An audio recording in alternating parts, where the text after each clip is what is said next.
students, we have already understood the concept of economic development and economic growth. Now the question arises, has the economy achieved the economic development? So to measure or to calculate the economic development, few measures are taken into consideration. These measures are known as indicators of development. At the beginning, national income and per capita income were given importance, but now PQLI, that is Physical Quality of Life Index, and HDI, that is Human Development Index, are given more importance. Start with growth rate of national income. According to Professor Simon, if the rate of rise of national income is high, development rate is high. Also, if the rate of rise of national income is low, the development rate is low. If the national income decreases, the situation is known as underdevelopment or negative development. There are some limitations of growth rate of national income. First one is difficulty in calculating true national income.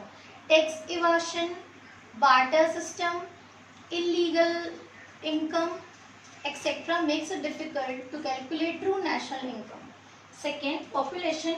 Only calculation of national income will not tell you the true picture of economic development. So population should also be taken into consideration. If the rate of growth is lesser than rate of population, the development is known to be negative. As vice versa, if the rate of growth is higher than rate of population, the development is known to be positive. Third, different methods of calculating national income. There are various methods of calculating national income. Few popular methods are production method, income method, and expenditure method. As different countries adopt different methods of calculating national income, it makes it difficult to compare countries internationally. Second, growth rate of per capita income.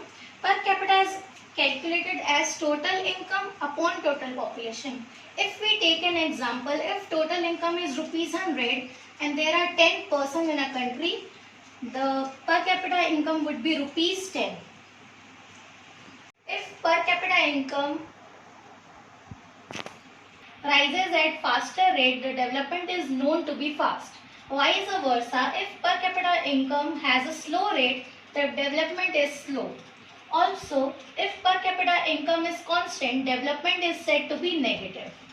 Now there are some limitations of growth rate of per capita income. First is only estimate. Per capita income is calculated every year, but population is calculated in 10 years. So we say that it is only an estimate.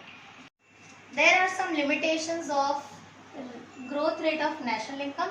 First one is difficulty in calculating true national income.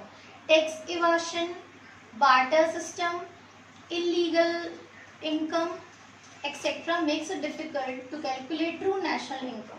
Second, population.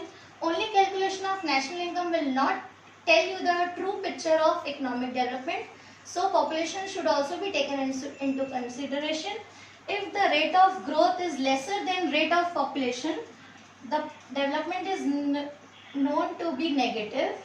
As vice versa, if the rate of growth is higher than rate of population, the development is known to be positive. Third, different methods of calculating national income. There are various methods of calculating national income. Few popular methods are production method, income method, and expenditure method. As different countries adopt different methods of calculating national income, it makes it difficult to compare countries internationally. Second, growth rate of per capita income. Per capita is calculated as total income upon total population. If we take an example, if total income is rupees 100 and there are 10 persons in a country, the per capita income would be rupees 10.